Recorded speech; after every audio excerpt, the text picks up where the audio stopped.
고 제가 한 절, 여러분이 한 절, 그리고 마지막은 합독하시겠습니다. 예수께서 성전에서 가르치실 때에 이렇게 이르셨다. 어찌하여 율법학자들은 그리스도가 다윗의 자손이라고 하느냐?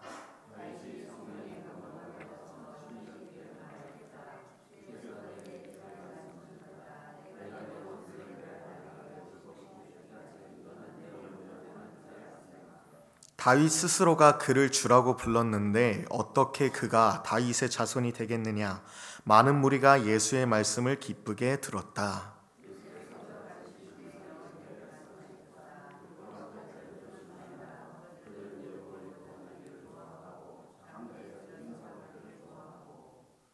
회당에서는 높은 자리에 앉기를 좋아하고 잔치에서는 윗자리에 앉기를 좋아한다. 함께 읽겠습니다. 그들은 과부들의 가산을 삼키고 남에게 보이려고 길게 기도한다. 이런 사람들이야말로 더 엄한 심판을 받을 것이다. 아멘. 오늘 우리에게 주시는 말씀 가운데 하나님이 무엇을 말씀하시고자 하시는지 이 시간 잠잠히 말씀을 묵상하며 나아가겠습니다.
우리 함께 비전신앙 편제 예레미야 23장 24절의 말씀을 함께 읽겠습니다. 시작. 여호와의 말씀이니라. 사람이 내게 보이지 아니하려고 누가 자신을 은밀한 곳에 숨길 수 있겠느냐. 여호와가 말하노라. 나는 천지에 충만하지 아니하냐. 아멘. 하나님의 편재성, 즉 하나님께서는 어디든 계시다는 것을 알려주시는 말씀입니다. 하나님의 편재, 이스라엘 사람들은 하나님이 성전, 특별히 지성소에 계시다고 생각했습니다. 하지만 하나님은 임마누엘, 우리와 함께 하십니다. 성전 이전의 출애굽 때 하나님께서 모세에게 친히 짓는 방법까지 알려주신 건축물이 뭔지 아시지요? 바로 성막입니다. 이 성막은 성전과 같이 하나님이 임재하시는 곳은 맞습니다. 하지만 성전과의 차이점은 무엇입니까? 이스라엘이 이동할 때 성막은 함께 이동한다는 것입니다. 하나님의 편재, 그분은 신약의 이러한 약속의 말씀을 주셨습니다. 임마누엘, 하나님이 우리와 함께 하신다. 그러니 교회에서만, 기도할 때에만, 성경을 볼 때에만 아닌 우리 안에 살아계신 성령님과 예배의 시간은 물론 삶의 모든 자리에서도 늘 동행하시는 우리 동광의 모든 성도님들 되시길 축복하고 소원합니다. 오늘의 말씀은 그러한 하나님에 관하여, 예수님에 관하여 이야기를 하고 있습니다. 먼저 예수님께서 말씀하십니다. 35절입니다. 함께 읽겠습니다. 시작. 예수께서 성전에서 가르치실 때에 이렇게 이르셨다. 어찌하여 율법학자들은 그리스도가 다윗의 자손이라고 하느냐. 율법학자, 개역개정으로는 서기관이라고 써 있습니다. 그런데 그 사람들은요, 그리스도, 다른 말로 메시아가 다윗의 자손이라고 말하고 있었습니다. 근데 그것이 틀린 말일까요? 그것은 완전히 틀린 말이라고는 할 수 없습니다. 그 예로 소경 바디메오 아시죠? 그 바디메오가 예수님을 부를 때 뭐라고 불렀죠? 마가복음 10장 47절을 제가 읽어드리겠습니다.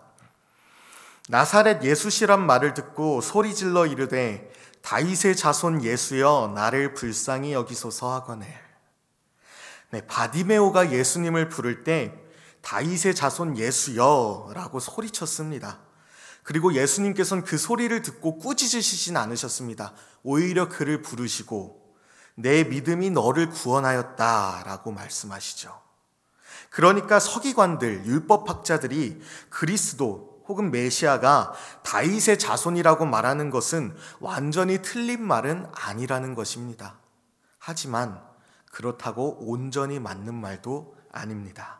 그 이유에 대하여서는 예수님께서 시편 110편 1절의 말씀을 인용하여 가르쳐 주십니다. 함께 36절과 37절을 읽겠습니다. 시작. 다윗이 성령의 감동을 받아서 친히 이렇게 말하였다. 주께서 내 주께 말씀하셨다. 내가 내 원수를 내 발 아래에 굴복시킬 때까지 너는 내 오른쪽에 앉아 있어라.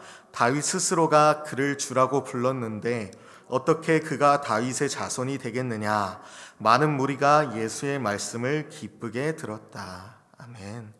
예수님께서는 다윗이 시편을 기록할 때 주께서 내 주께 말씀하셨다고 하는 것을 말씀하십니다. 그러니까 다윗이 성령의 감동하심으로 하나님이 메시아에게 말하는 장면을 봤는데요. 그 메시아가 다윗 자신의 자손이라고 여겼다면은 주께서 주에게라고 기록하시는 게 아니라 주께서 내 자손에게라고 기록했을 것이란 거죠. 그러나 다윗은 주께서 내 자손에게라고 기록한 것이 아니라 성경에 써 있듯이 주께서 내 주께라고 기록하였습니다.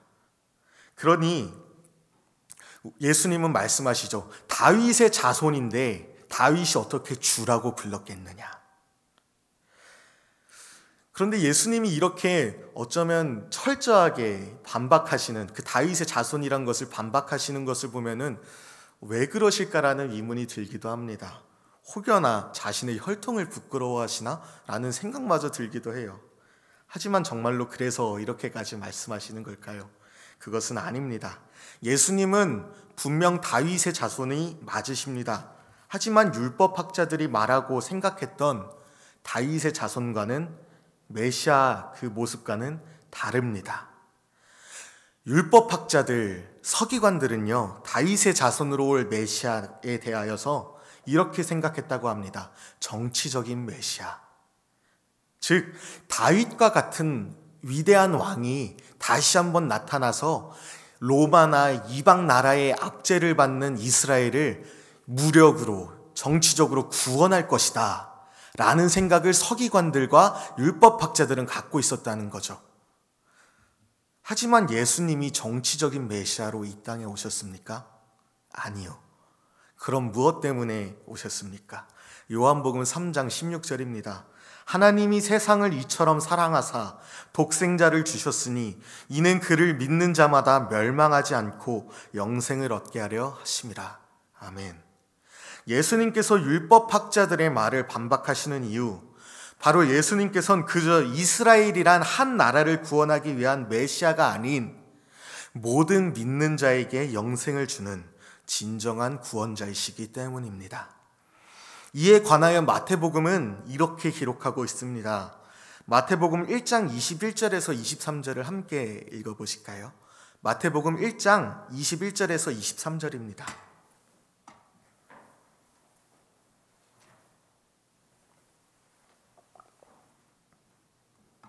마태복음 1장 21절에서 23절입니다.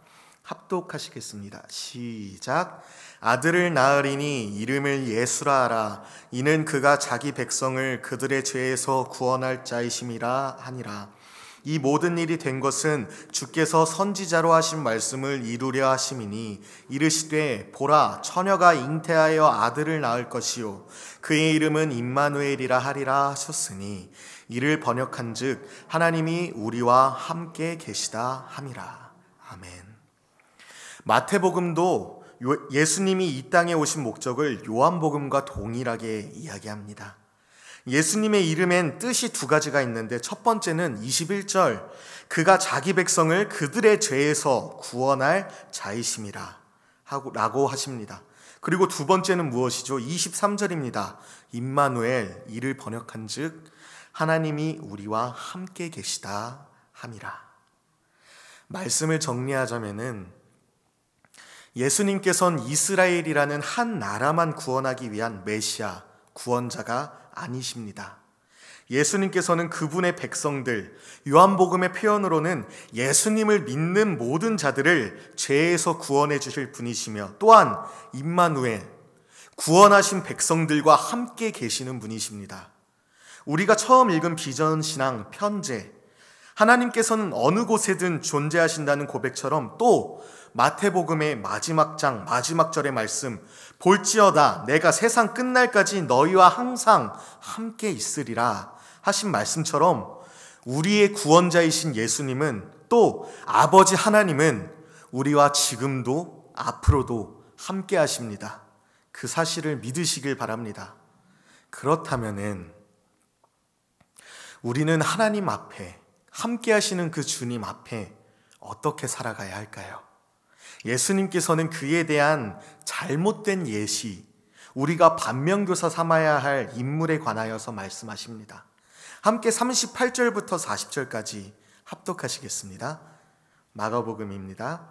38절부터 40절입니다. 시작. 예수께서 가르치시면서 이렇게 말씀하셨다. 율법학자들을 조심하여라. 그들은 예복을 입고 다니기를 좋아하고 장터에서 인사받기를 좋아하고 회당에서는 높은 자리에 앉기를 좋아하고 잔치에서는 윗자리에 앉기를 좋아한다. 그들은 과부들의 가산을 삼키고 남에게 보이려고 길게 기도한다. 이런 사람들이야말로 더 엄한 심판을 받을 것이다. 율법학자, 서기관을 조심하라고 하십니다. 그 이유는 무엇인가요? 그들은 예복을 입고 다니기를 좋아했습니다. 그들은 사람이 많은 곳에서 인사받기를 좋아합니다. 또한 그들은 높은 자리에 앉기를, 윗자리에 앉기를 좋아하고요. 또한 그들은 과부의 가산을 삼키고 남에게 보이려고 길게 기도하였다고 말씀하십니다. 율법학자, 율법을 연구하는 학자라면 하나님의 말씀을 가까이 하여 그저 지식적으로 말씀을 아는 것을 넘어 그 속에 담긴 하나님의 마음을 누구보다 더 잘 알아야 할 텐데 그래야 할 율법학자들의 모습은 어떻습니까? 화려한 예복으로 자신을 치장하기 바쁩니다. 사람들이 자기를 알아봐 주는 것을 즐기고 또 자신이 뭐라도 된 마냥 상석에 앉기를 좋아합니다. 그뿐만이 아니라 진정 돌봐야 할 대상인 소외된 과부들의 가산을 자기가 챙기고 남에게 보이기 위한 목적으로 기도, 즉 신앙생활을 하던 자들이라 예수님을 말씀하십니다. 이 말씀 앞에 우리 한국교회, 아니 멀리 갈 필요도 없이 나는 어떻습니까? 하나님은 우리와 함께 하십니다. 그리고 우리는 함께 하시는 하나님 앞에 서 있습니다. 하나님 앞에 우리는 숨길 수 있는 것이 없습니다. 혹여나 말씀을 듣는 중 율법학자와 같이 예수님께서 조심하라 하신 모습들을 내 속에서 보게 하신다면 회개하십시오. 새가 날아다니는 새가요, 머리 위를 날아다니는 것을 우리는 막을 수 없습니다. 손이 안 닿아요. 그러나 그 새가 우리 머리 위에 둥지를 트는 것은 어떻습니까? 막아야 하고 또한 막을 수 있습니다. 하나님께서는 우리에게 말씀의 검, 곧 성령의 검과 전신갑주를 주셨으니까요. 하나님이 기뻐하시는 것, 월요일 새벽에 또 한 번 나누겠지만 하나님이 기뻐하시는 것 또한 우리에게 바라시는 것은 율법학자들과 같이 화려하고 빛나는 것이 아닌 우리의 중심인 줄 믿습니다. 그것이 어쩌면 연약해 보일 수도 있습니다. 또한 부족해 보일 수도 있습니다. 하지만 하나님은 우리가 중심을 드릴 때 그것이 작다 하지 않으시고 오히려 기뻐하시며 즐거이 받아주십니다. 부디 그 사실을 믿으십시오. 율법학자들처럼 자신을 꾸민다고 하나님이 기뻐하시는 것이 아닌 과부가 두렙돈을 드리는 것처럼 우리의 전부를 하나님 손에 맡겨드릴 때 예수님은 기뻐하시며 하나님은 즐거이 우리를 받으시고 우리를 또한 말씀으로 인도하실 것입니다. 그 사실을 믿으시며 오늘 하루를 주님의 손 아래 내어드리는 우리 동강의 복된 성도님들 되시길 간절히 소원합니다. 이 시간